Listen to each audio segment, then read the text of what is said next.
కేటీఆర్ ఎక్కడైతే కాలు పెడతాడో, ఎక్కడైతే ఆయన ప్రచారంకి వస్తాడో అక్కడ పార్టీ ఆ క్యాండిడేట్ ఓడిపోతాడు, భూస్థాపితం అవుతుంది ఆ పార్టీ అంటున్నాడు. ఇప్పుడు మరి ఎంతవరకు కరెక్ట్ ఇది? మా వర్కింగ్ ప్రెసిడెంట్ కేటీఆర్ అయినాక మేము ఎన్ని విజయాలు సాధించడం ఆయన మర్చిపోయినట్టుండు. హుజురాబాద్లో ఆయన వాళ్ళ కాంగ్రెస్ పార్టీ ఆయన డిపాజిట్ ఓడగొట్టినాం, ఆయనకు తెలియదేమో పాపం.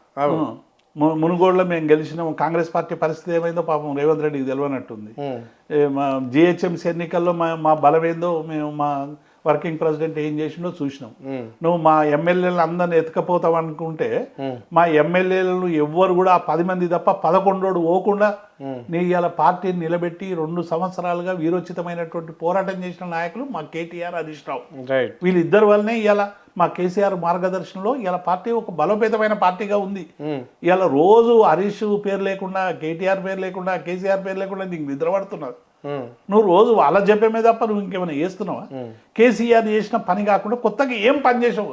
ఇలా ఒక సామాన్య పౌరుడు అడుగుతున్నాడు, నువ్వు ఏం పని చేసినావో చెప్పమని. కేటీఆర్ మీద నువ్వు రోజు తిడితే ఏం లాభం? కేటీఆర్ గుంటూరులో చదువుకున్నాడని మొన్న ఏదో మాట్లాడాడు. మరి నీ అల్లుడు భీమవరం నుంచి తెచ్చుకున్నావు కదా, నీ సంగతి ఏందని అడిగిన మా కేటీఆర్ గారు. మరి దానికి జవాబు చెప్పాడు. చెప్పాలి. ఇప్పుడు నీకు సమైక్యాధరుడు ఇక్కడ చదువుకునేటువంటి అవకాశాలు సన్నగిలినటువంటి నేపథ్యంలో అందరూ చాలా మంది పోయారు గుంటూరుకు, గుడివాడకు, ఎక్కడికెక్కడికి పోయారు, చదువుకున్నారు మంచి చదువు కావాలని. తప్పేముంది అలా? తప్పలేదు. విద్యార్థి ఎక్కడైనా పోయి చదువుకుంటాడు అవకాశం ఉన్నోళ్ళు. ఓ ఎమ్మెల్యే కొడుకు కాబట్టి కేటీఆర్ గారికి ఆ రోజు అవకాశం ఉండే, 2 పైసలు ఫీజులు కట్టేటువంటి శక్తి ఉండే కాబట్టి పోయిండు గుంటూరులో చదువుకున్నాడు. నీకు లేకుండా నాకు లేకుండా కాబట్టి మనం ఎస్ఎస్సీకో ఇంటర్మీడియట్కో డ్రాప్ అయినాం అనుకో. కానీ నువ్వు ఈ ముచ్చట్లేదు, అల్లం తీసుకునే సంస్కృతి కూడా ఉండదా మరి? అంటే ఇతర రాష్ట్రాల నుండి అని నేను ఏమంటున్నా, ఒక 2 ఏళ్ల ఇంటర్మీడియట్కే నువ్వు ఇంత ముచ్చట పెడితే మళ్ళీ జీవితకాలం అల్లుళ్ళని తెచ్చుకుంటే ఏంది అని అడిగిండు కేటీఆర్ గారు. నిజమే కదా, ఒక లాజికల్ క్వశ్చన్ వేసిండు, మళ్ళీ దానికి సమాధానం చెప్పాలి కదా రేవంత్ రెడ్డి. నేను ఏమంటున్నా, నువ్వు విధానాల మీద మాట్లాడు. మరి కేటీఆర్ చదువు మీద కాదు, విధానాల మీద మాట్లాడు. మేము రైతు బంధు తెచ్చినాం, మేము 10,000 ఇస్తామన్నావు, నువ్వు 15,000 ఇస్తామన్నావు.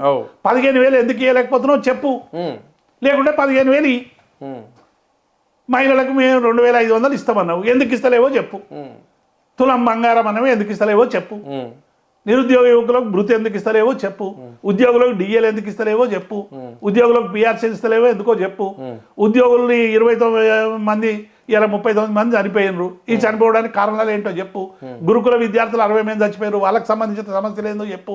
శాంతి భద్రతలు పూర్తిగా నాశనం అయిపోయి దానికి సంబంధం ఏందో చెప్పు. ఇలా మీడియా మీద విచ్చలవిడిగా యూట్యూబ్ల మీద వాళ్ళ మీద వీళ్ళ మీద దాడులు చేస్తున్నావు. ఈ విధానాల మీద మాట్లాడు, నీ లగచర్ల మీద మాట్లాడు, నీ మూసీ మీద మాట్లాడు, నీ హైడ్రా మీద మాట్లాడు, నీ అందాల పోటీల మీద మాట్లాడు, నీ గ్లోబల్ సమ్మిట్ మీద మాట్లాడు. విధానాల మీద చర్చ పెట్టుకుందాం, కానీ వ్యక్తిగతమైనటువంటి చర్చలు ఎందుకు, వ్యక్తిగతంగా దిగజారుడు ఎందుకు?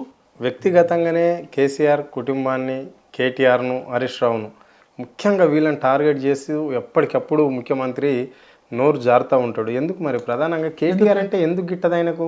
ఎందుకంటే ప్రజల పక్షం నిలబడతాడు కాబట్టి. ఏడ కష్టం ఉంటే కన్నీళ్ళు ఉంటారంటే హరీష్ రావు, కేటీఆర్ ఇద్దరు కృష్ణార్జున లెక్క పోయి ఫైట్ చేస్తారు కాబట్టి. ఇవాళ ప్రతి అంశాన్ని ఇట్లా బట్టలిప్పి బజార్లో పెడుతున్నారు ప్రభుత్వాన్ని. చెప్తున్నది ఏంది, చేస్తున్నది ఏంది అని గట్టిగా నిలబడి అడుగుతున్నారు. ఇంకేం కోపం ఉంది హరీష్ రావుకు కేటీఆర్తో? ఏమైనా పొలం పంచాయతా, గెట్టు పంచాయతా, లేకుంటే ఏమైనా బిజినెస్ పంచాయతా? పంచాయతీలో ప్రజల పంచాయతీ. ఇవాళ ప్రజలకు మీరు ఇచ్చినటువంటి హామీలు అమలు చేస్తలేరు కాబట్టి ప్రజల పక్షం గట్టిగా నిలబడ్డాడు కాబట్టి పంచాయతీ. ఇవాళ వేరే పంచాయతీ ఏం లేదు మాకు. మాకు గెట్టు పంచాయతా? ఏం పంచాయతీ ఉన్నది మాకు రేవంత్ రెడ్డికి? రేవంత్ రెడ్డి ఒక ముఖ్యమంత్రి ఇచ్చిన హామీలు మేము ఇవి చేస్తామని అధికారంలోకి వచ్చినావు, అమలు చేయడానికి అవసరమైనటువంటి ఏం చేస్తున్నామని అడిగేటువంటి ఒక ప్రతిపక్ష బాధ్యత ప్రజలు మా చేతిలో పెట్టిర్రు. దాన్ని ఆధారంగా చేసుకొని మేము మాట్లాడుతున్నాం అంతే తప్ప మాకు వేరే పంచాయతీ లేదు కదా. అంటే కేటీఆర్, హరీష్ లాంటి వాళ్ళు ఇద్దరు లేకపోతే నేను ఏది చేసుకున్నా నడుస్తుంది. రైతు బంధు ఇవ్వకుండా నడుస్తుంది, రుణమాఫీ ఇవ్వకుండా నడుస్తుంది, తులం బంగారం ఇవ్వకుండా నడుస్తుంది, ఏదైనా నడుతుంది. హరీష్ కేటీఆర్ నోరు మూసుకుంటే చాలని ఆయన కలలు అంటున్నట్టున్నాడు. రేవంత్ రెడ్డి ఆ కలలు నీ కలలు భగ్నం అవుతాయి. ఈ ప్రభుత్వంలో ఏది నువ్వు ఇచ్చినటువంటి ఏ హామీ అమలు చేయకున్నా మా ఇద్దరు కేటీఆర్ కానీ హరీష్ కానీ కేసీఆర్ గారి మార్గదర్శనంలో నిరంతరం ఫైట్ చేస్తాం.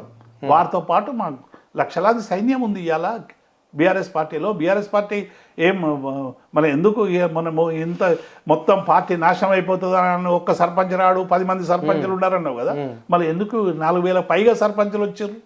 4000 సర్పంచ్లు అంటే మాటలా ప్రతిపక్షానికి? రైట్. ఇన్ని ప్రతికూలతల మధ్య, బెదిరింపుల మధ్య దేవిప్రసాద్ గారు వాస్తవం చెప్పండి, ఈ రాష్ట్రాన్ని అభివృద్ధి కాకుండా కేవలం బీఆర్ఎస్ పార్టీ అడ్డుపడుతుంది అని చెప్పేసి కాంగ్రెస్లో ఉన్న కింది క్యాడర్ నుంచి పై వరకు అనుకుంటారు.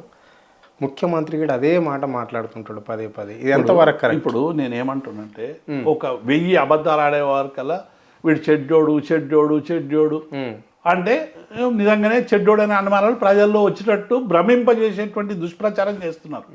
కేసీఆర్ గారు 9.5 ఏళ్లలో నీకు తలసరి ఆదాయం, తలసరి విద్యుత్ వినియోగం అనేటువంటిది చాలా కీలకం.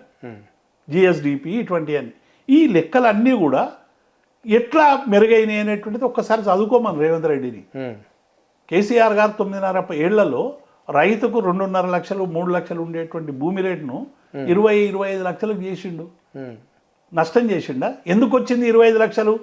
ఇప్పుడు మీ జోగిపేట, ఆందోళనకు సంబంధించిన ప్రాంతాల్లో 4 లక్షలకు ఎకరం దొరుకుతుండే, ఇప్పుడు 30 లక్షలు పెట్టిన ఎకరం దొరకదు. ఎందుకు?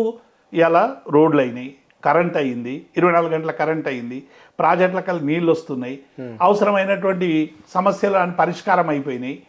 కాబట్టి ఇలా భూమి ధర పెరిగింది. అంటే కేసీఆర్ గారు రైతు ఆస్తి పెంచుకున్నాడా? కేసీఆర్ ఆస్తి పెంచుకున్నాడా?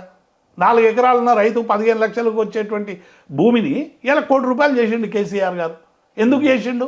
ఉత్తరం చేయలే, అనేక మౌలిక సౌకర్యాలు కలిగించిండు. రైతు బంధు ఇచ్చిండు టైంకు, టింగ్ బంధు, రైతు బంధు పడ్డది. ఇప్పుడు కూడా పడుతుంది, ఏడబడుతుంది. ఇప్పుడు 5 సార్లకు 2 సార్లు పడ్డది. రైతు బంధు లేదు కదా. ఈ ప్రభుత్వము దేశంలో ఎక్కడ లేని విధంగా ఇక్కడ 2 లక్షల రుణమాఫీ చేసిన ఘనత కేవలం రేవంత్ రెడ్డి సర్కార్కే దక్కుతుంది. 2 లక్షల రుణమాఫీ ఏం చేశారు? ఎంతవరకు, ఎంతమందికి చేశారు? గ్రామాలలో 80 కాదు, 41,40,000 కోట్లు రుణమాఫీ కావాలని చెప్పి SLBC state level banking committee మీటింగ్లో నిర్ణయం అయితే దాన్ని 30,000 కోట్లకు కుదించారు. 30,000 కోట్ల నుంచి బడ్జెట్లకు 27,000 కోట్లు కుదించారు. 27,000 కోట్ల నుంచి 17,000 కోట్లు పేమెంట్ చేసినామన్నారు. 17,000 కోట్ల నుంచి ఇలా అన్అకౌంటెడ్లో 5,000 కోట్లు వడలేదు, చేసింది 12,000 కోట్లు. మీరు 2 లక్షల కంటే ఎక్కువన్నా కూడా మీరు డబ్బులు తెచ్చుకోండి, మేము పేమెంట్ చేస్తాం. 3 లక్షలు ఉంటే ₹1,00,000 కట్టండి అంటే పుస్తకాలు గిస్తలు అమ్ముకొని ₹1,00,000 అప్పు తెచ్చి ₹1,00,000 బ్యాంకులో కట్టారు. ఆ 1,00,000 వీకింది, ఈ 2 లక్షలు వీకినాయి. రైట్. ఇలా ఇచ్చేటోళ్ళు లేడు, పట్టించుకునే నాతుడు లేడు. అంటే ఇంటోటోగా మొత్తం ఈ 2 ఏళ్ల పరిపాలనలో 2 సంవత్సరాలు పూర్తి కాబోతున్నాయి. ఈ 2 సంవత్సరాల్లో ప్రజల ఆకాంక్షల మీద నీళ్లు చల్లిండు. ప్రజలకు ఇచ్చినటువంటి హామీలు ఏ ఒక్కటి కూడా నెరవేర్చలేదు, సరైనటువంటి రీతిలో నెరవేర్చలేదు. ఏమనంటే మేము బస్సు ఇచ్చినాం, 200 యూనిట్లు ఇచ్చినాం, మళ్ళీ ఎందుకు చెప్పినాం 20 చెప్పి 2 చేస్తామంటే చేసినట్టు అవుతుందా? ఫస్ట్ క్లాస్ మార్కులు రావాలంటే ఏం కావాలి? ఏ విద్యార్థికి అయినా చదువులో కావాలంటే 70% రావాలి, 7 మార్కులు కావాలి. 10 హామీలు ఇస్తే 7 అమలు చేస్తే నీకు ఎవడైనా మంచిగా చేసిండు రేవంత్ రెడ్డి అంటావు. నువ్వు ఇలా 10 హామీలు ఇచ్చి 2 అమలు చేస్తే 20 మార్కులు వస్తే ఫెయిల్ అయినట్టు కదా కాంగ్రెస్ గవర్నమెంట్. ఇలా అట్టల్లి ఫెయిల్యూర్.